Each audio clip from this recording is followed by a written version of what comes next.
लेता है।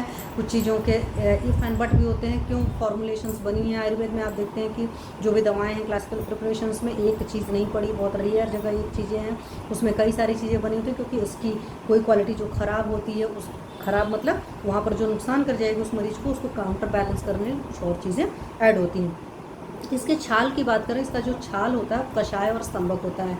तो कषाय रसों का होता है और स्तंभक होता है, मतलब रोकने का काम करता है। तो इसके क्वाथ से आप गंडूस कर सकते हैं। जब मुंह में छाले वगैरह हैं तो इसका छाल ले लीजिए, तो उससे आप कर सकते हैं बड़े आराम से, गंडूस कर सकते हैं। व्रण का प्रक्षालन, जो व्रण वगैरह है मुंह में खास करके घाव वगैरह हो जाता है ना, छाले वाले बन जाते हैं, तो वहाँ पर बड़े अच्छे से वॉश करने के लिए यूज़ कर सकते हैं आप। अतिसार के केस में तो दे ही सकते हैं। तो छाल का जो है वो आप अतिसार के केस में बहुत बढ़िया इस्तेमाल कर सकते हैं।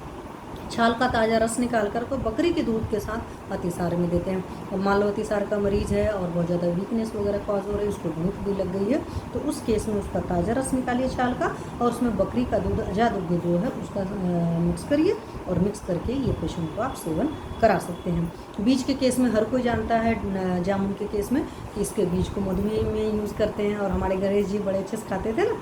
और पत्तों का रस जो है रक्तातिसार और अतिआर्तों के कंस में देते हैं। तो रक्तातिसार का मतलब होता है जब ब्लीडिंग पाइल्स होता है, मतलब लैट्रिन के रास्ते जब बहुत ज़्यादा जा रहा है, मतलब लूज मोशन हो रखा है, साथ में उसमें रक्त निकल रहा है, तो लूज मोशंस के केस में और साथ में ब्लीडिंग हो जाता है, तो वहाँ पर भी दे सकते हो। रक्तातिसार में भी आप दे सकते हो, और ब्लीडिंग पाइल्स में भी दे सकते हो। स्तंभक होता है, लेकिन ब्लीडिंग पाइल्स में अवॉइड करिएगा, सॉरी, क्योंकि ब्लीडिंग पाइल्स में कई बार कॉन्स्टिपेशन कॉज हो रहा था, तो तुरंत तो दे सकते हैं, लॉन्ग टर्म में नहीं दे सकते। हाँ, रक्तातिसार में दे सकते हैं। अतिसार हो रहा है, अतिसार को हमें रोकना है, और साथ में रक्त जा रहा है, क्योंकि कफ और पित्त दोनों का शमन कर रहा था, ठीक है। और अतिआर्तो, अगर जिनको हैवी ब्लीडिंग हो रही होती है, मेंसेस की पीरियड ज़्यादा जा रहे होते हैं, तो उन सारे लोग को इसको दे सकते हैं, तो बड़े आराम से वहाँ पर भी। लेकिन जो मात्रा है, वो डोज है, वो आपका चिकित्सक डिसाइड करेगा, उस चीज़ को आप डिसाइड नहीं करेंगे।